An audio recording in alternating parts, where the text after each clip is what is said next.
সবাইকে স্বাগত দীপ্ত সন্ধ্যার সংবাদে। সাথে রয়েছে দোলা ডলরের শুরুতেই জানাবো সংবাদ শিরোনাম। দেশের প্রায় ৩০% মানুষের খাদ্য নিরাপত্তা নেই, গবেষণা প্রতিবেদনে বলছে সিপিডি। জাপানে ভূমিকম্পে মৃতের সংখ্যা বেড়ে দাঁড়িয়েছে ৩৪ জনে, উদ্ধার কার্যক্রম অব্যাহত। ২৩ বছর পর অস্ট্রেলিয়ায় টেস্ট সিরিজ খেলতে কাল রাতে ঢাকা ছাড়বে বাংলাদেশ দল।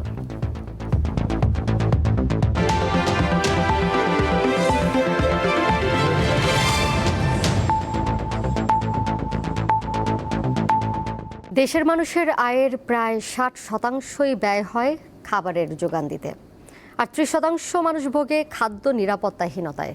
উৎপাদন থেকে ভোক্তা পর্যায়ে পৌঁছাতে নানা ধরনের অনিয়ম আর অসৎ পন্থাই বাড়ায় খাদ্যপণ্যের দাম। সেই সাথে আছে সরকারের নজরদারির অভাবও। রাজধানীতে এক অনুষ্ঠানে এসব তথ্য দিয়েছে Centre for policy dialogue, CPD. নিত্যপণ্যের বাজারে আগুন, ক্রমাগত বাড়ছে চাল, ডাল, মাছ, মাংস আর সবজির দাম। পরিবারের জন্য প্রতিদিনের খাবারের যোগান দিতে গলদঘর্ম অবস্থা সাধারণ মানুষের। কেন এমনভাবে দাম বাড়ছে তা জানতে 10টি নিত্য প্রয়োজনীয় খাদ্যপণ্যের সরবরাহ শৃঙ্খল, উৎপাদন ব্যয়, বিপণন ব্যয়, মূল্য সংযোজন এবং বাজারের বিভিন্ন স্তরের আয় ব্যয়ের হিসাব বিশ্লেষণ করতে গবেষণা করেছে centre for policy dialogue, CPD. বৃহস্পতিবার রাজধানীর ব্র্যাক সেন্টারে এই গবেষণার ফলাফল প্রকাশ করা হয়। যারা ভোক্তা তাদেরকে আমাদের বিভিন্ন পর্যায়ে তাদেরকে প্রোটেক্ট করতে হবে এবং প্রোডিউসারদের যে দক্ষতা সেটাকে বাড়াতে হবে। বাজার ব্যবস্থাপনার যে প্রতিযোগিতামূলক বাজার ব্যবস্থা সেটাকে আরো জোরদার করতে হবে।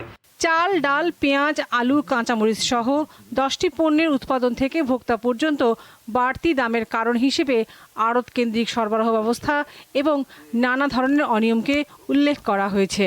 পরিবহনের যে চাঁদাবাজি এবং এই যে কারণ বাজার ভিত্তিক যে চাঁদাবাজি, সেই চাঁদাগুলো কোথায় যাচ্ছে আমরা জানি তো। আমরা তো প্রত্যাশা করি এই সরকার ওই চাঁদাবাজিটা যদি বন্ধ করতো। এটি তো খুব বেশি কঠিন কাজ নয়। কারা চাঁদা নিচ্ছে, কোথায় যাচ্ছে, তা কারা জড়িত সবই আমরা জানি না। আমরা তো সেই ব্যবস্থা দেখছি না। কেবলমাত্র মধ্যস্বত্বভোগীকেই দায় দেওয়া যাবে না। কেন আসলে ভোক্তা এবং কৃষক বা শ্রমজীবী মানুষ যে দুর্ভোগের মধ্যে পড়ছে সেটার ক্ষেত্রে সরকারের যে ব্যবস্থাপনা সেটা খুব গুরুত্বপূর্ণ আমাদের কাছে মনে হয়। বক্তারা বলেন, পণ্যের মূল্যবৃদ্ধি মানুষের ক্রয় ক্ষমতা কমিয়ে দেয়। উৎপাদন বাড়াতে না পারলে দাম কমানো সম্ভব নয়। বিভিন্ন পর্যায়ে যে দামের যে এই যে পরিবর্তনটা এবং দামটা কিভাবে হয়, এগুলোর যে বিভিন্ন নিটিগ্রিটি বিভিন্ন মাঠ পর্যায়ে আছে তথ্য পাওয়ার ক্ষেত্রে, সেগুলাকেও কিন্তু আবারও যাচাই বাছাই করা হবে। ফুড ইনফ্লেশন কমাতে হলে লজিস্টিক কস্ট কমাতে হবে, ইনপুট কস্টের উপর কন্ট্রোল রাখতে হবে এবং প্রোডাক্টিভিটি আমরা যত বাড়াবো তত ফার্মারের এবিলিটিও আসবে, সে এগ্রিগেট ভ্যালু তত বেশি পাবে।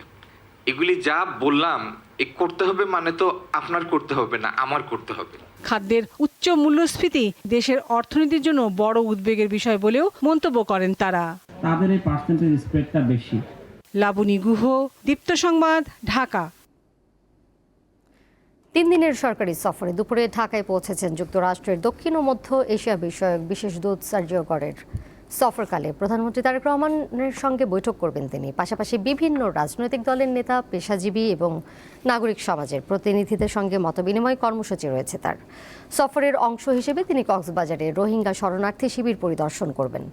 ধারণা করা হচ্ছে সার্জিও গরের ঢাকা সফরের অন্যতম প্রধান উদ্দেশ্য বাংলাদেশের বর্তমান পররাষ্ট্রনীতির অগ্রাধিকার এবং ঢাকা ওয়াশিংটন সম্পর্কের ভবিষ্যৎ দিক নিয়ে আলোচনা করা।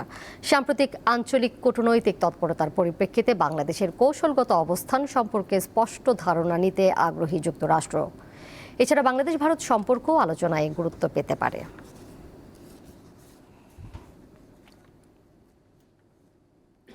এই মুহূর্তে রাষ্ট্রীয় অতিথি ভবন পদ্মায় পররাষ্ট্রমন্ত্রীর সঙ্গে বৈঠক করছেন যুক্তরাষ্ট্রের দক্ষিণ ও মধ্য এশিয়া বিষয়ক বিশেষ দূত সার্জিও গরের। সেখানে রয়েছেন সহকর্মী রুবায়েত হাসান। সরাসরি যাচ্ছি তার কাছে। রুবায়েত, এই বৈঠকটি ঠিক কোন পর্যায়ে রয়েছে জানাবেন? নিশ্চয়ই এরপর আনুষ্ঠানিক একটি ব্রিফিং হবে, তারপর আমরা সম্ভাব্য কিছু বিষয়ে বলছিলাম। আপনি কতটা জানতে পারছেন যে এই আলোচনায় কি কি গুরুত্ব পাচ্ছে?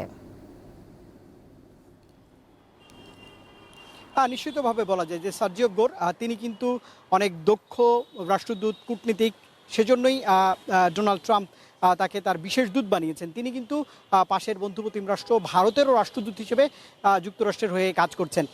বাংলাদেশে নিযুক্ত মার্কিন রাষ্ট্রদূত ব্রেন্ট ক্রিস্টেনসন আজ দুপুর নাগাদ বলেছেন যে বাংলাদেশ এবং যুক্তরাষ্ট্রের সম্পর্ক এগিয়ে নেবার জন্য তার এই সফরটি অত্যন্ত গুরুত্বপূর্ণ। এতে করে ঢাকা অনেক আনন্দিত হয়েছে, তিনি এসেছেন, সময় দিয়েছেন।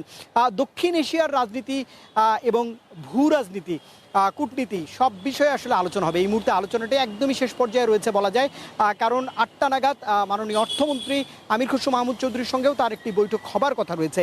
বৈঠকগুলো কিন্তু চলছে। পররাষ্ট্রমন্ত্রী হয়তো বা পররাষ্ট্র মন্ত্রণালয় থেকে ব্রিফের পরে বিস্তারিত জানা যাবে। কিন্তু গতকাল মাননীয় পররাষ্ট্রমন্ত্রী ডক্টর খলিলুর রহমান যেটি জানাচ্ছিলেন যে কোনো দেশের সঙ্গে স্বার্থ বিকিয়ে দিয়ে বাংলাদেশ অর্থাৎ তারেক রহমানের সরকার, বিএনপি সরকার কোনো ধরনের উদ্যোগ বা কৌশল গ্রহণ করবে না। সবার সঙ্গেই বন্ধুত্বপূর্ণ জনস্বার্থ রক্ষা করেই আসলে সম্পর্কগুলো এগিয়ে নেওয়া হবে।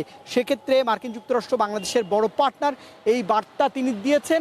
আপনি জেনে থাকবেন যে খবরেই বলছিলেন বাংলাদেশ ভারত সম্পর্ক উন্নয়নে সার্জিও গোরের এই সফর গুরুত্ব বহন করে। আগামীকাল তিনি রোহিঙ্গা শিবিরে যাবেন। রোহিঙ্গাদের মানবিক বিপর্যয় এবং তাদের কৌশলগত ব্যবস্থাপনা, আশ্রয়ন এবং সহায়তার ব্যাপারটি তিনি স্বচক্ষে দেখবেন। এটি গুরুত্বপূর্ণ বিষয়। এই সংকটের প্রায় 10 বছর হতে চলেছে। সেই সংকটে যুক্তরাষ্ট্র কতটা বাংলাদেশকে সহযোগিতা করবে, সার্জিও গোর রোহিঙ্গা শিবিরে যে হয়তো সেই দিক নির্দেশনাও ট্রাম্প প্রশাসনকে দেবার চেষ্টা করবেন। মাননীয় প্রধানমন্ত্রীর সঙ্গে শনিবার তার বৈঠকের কথা রয়েছে। সব মিলিয়ে ফেব্রুয়ারিতে অর্থাৎ 5 মাস পর বিএনপি সরকারের এই অগ্রযাত্রায় একজন শীর্ষ কূটনীতিক যিনি প্রেসিডেন্ট ট্রাম্পের দূত, তার এই সফর নিশ্চয়ই গুরুত্ব বহন করে। বৈঠক শেষ হলে বাড়তি তথ্য নিশ্চয়ই আপনার মাধ্যমে দর্শকদের জানাতে পারবো। দোলা। রুবায়েত, আপনাকে ধন্যবাদ। সরাসরি যুক্ত ছিলেন সহকর্মী রুবায়েত হাসান। পরের প্রসঙ্গে যাচ্ছি। জুলাই গণঅভ্যুত্থানে মানুষের আত্মত্যাগ এবং পরবর্তী নির্বাচনের মাধ্যমে রাষ্ট্র ও প্রশাসনে কাঙ্ক্ষিত পরিবর্তন না হওয়ায় আক্ষেপ প্রকাশ করেছেন বিএনপি মহাসচিব মির্জা ফখরুল ইসলাম আলমগীর। বৃহস্পতিবার সকালে জুলাই গণঅভ্যুত্থান দিবস উপলক্ষে তথ্য ও সম্প্রচার মন্ত্রণালয় আলোচনা সভায় অংশ নিয়ে তিনি এমন আক্ষেপ প্রকাশ করেন। 12 ফেব্রুয়ারির জাতীয় নির্বাচনের পর মন্ত্রী হিসেবে দায়িত্ব পালনের অভিজ্ঞতা তুলে ধরে মির্জা ফখরুল বলেন, কিছুই বদলায়নি, প্রশাসনের পুরনো সংস্কৃতি বহাল রয়েছে বলেও উল্লেখ করেন তিনি।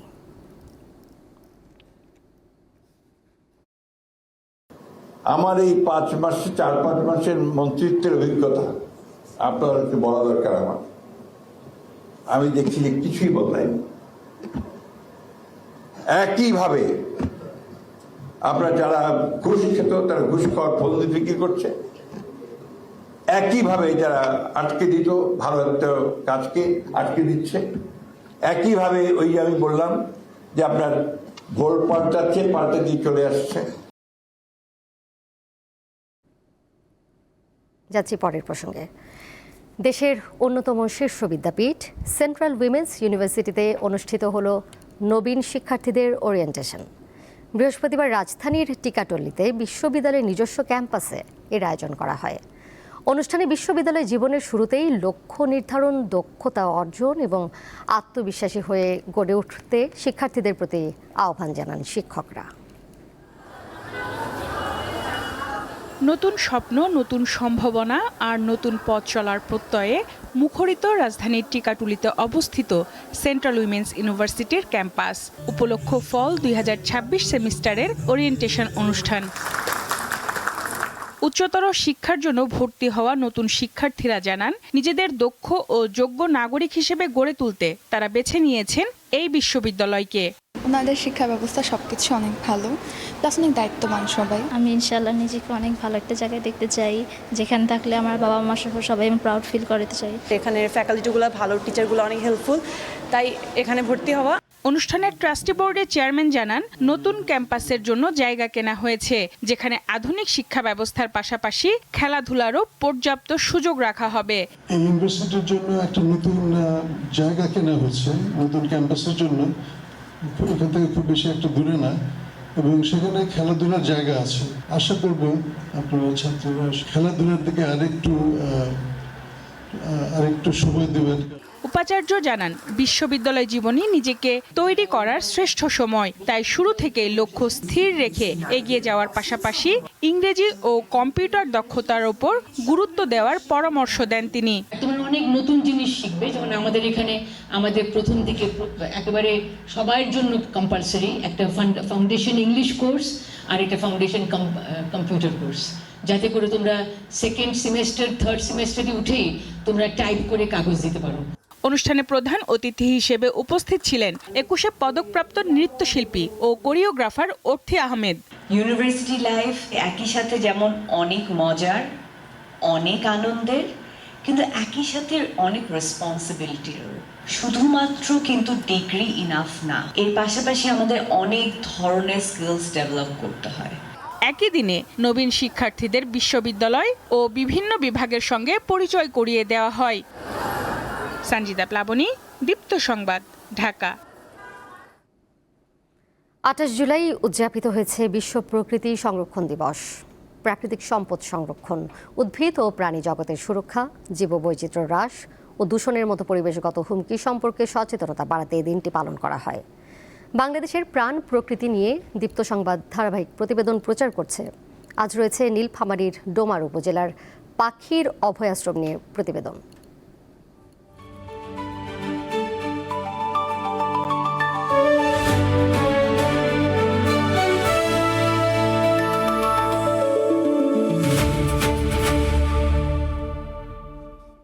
নীলফামারীর ডোমার উপজেলার চিলাহাটিতে গড়ে উঠেছে প্রায় 200 বছরের পুরানো পাখির অভয়াশ্রম। গ্রামটি এখন সবার কাছে পরিচিতি পেয়েছে পাখির গ্রাম হিসেবে। সেখানে পাখি দেখতে প্রতিদিন দূর দূরান্ত থেকে ভিড় করছেন দর্শনার্থী ও প্রকৃতিপ্রেমীরা।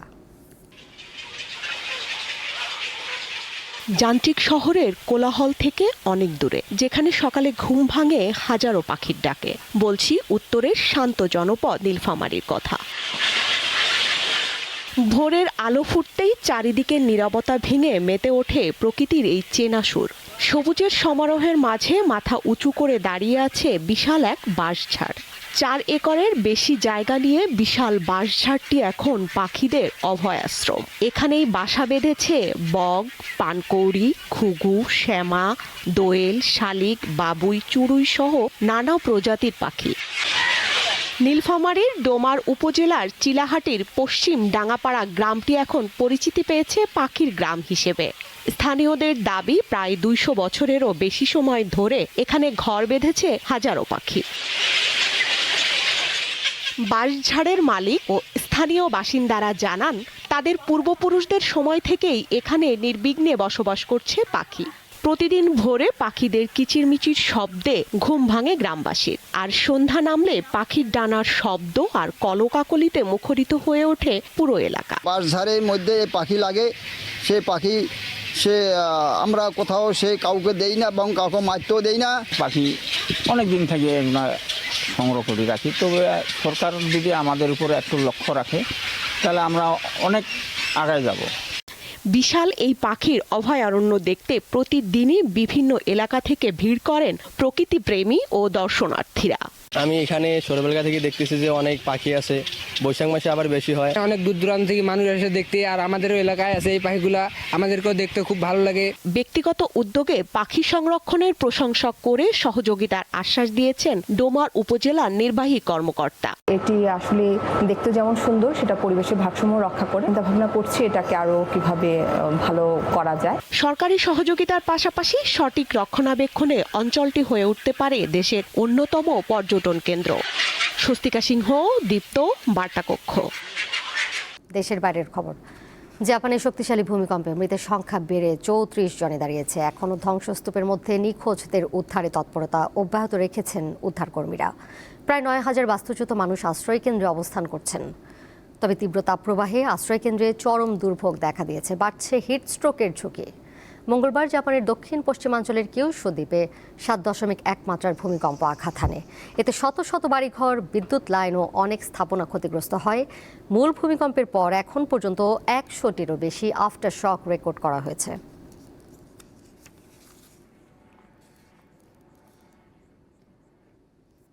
খেলার খবর। 23 বছর পর কাল অস্ট্রেলিয়া সফরে যাচ্ছে বাংলাদেশ দল। সেখানে 2টি টেস্ট খেলবে টাইগাররা।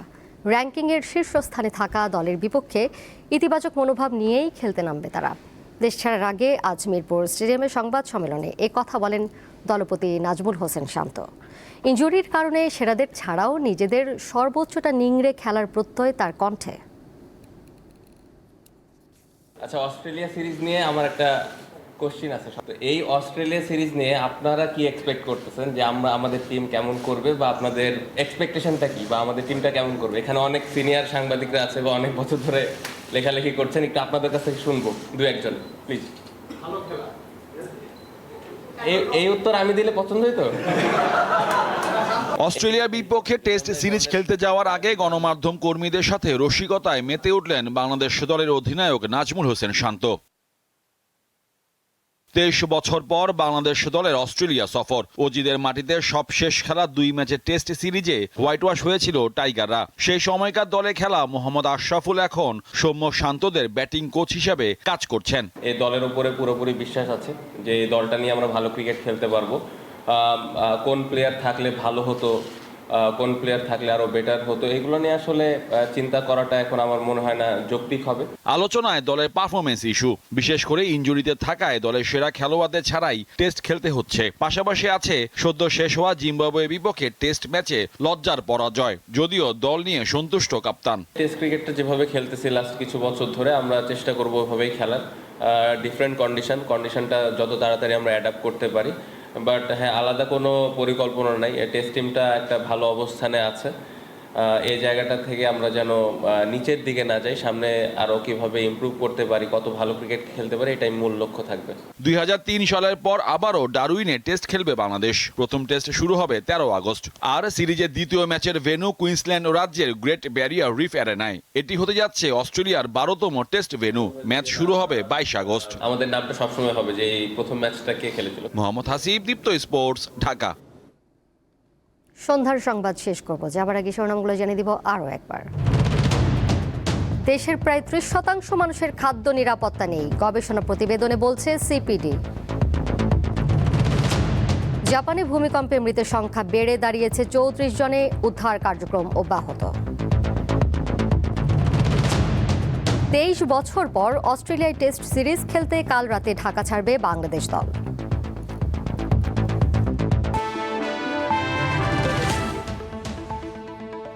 এই ছিল এখনকার মতো। পরের সংবাদ দেখবেন রাত 11টায়। এছাড়াও আরও তথ্য এবং বিনোদনের নানা খবর জানতে যুক্ত থাকুন দীপ্তর ডিজিটাল প্ল্যাটফর্মে। সবাইকে ধন্যবাদ এতক্ষণ সাথে থাকার জন্য।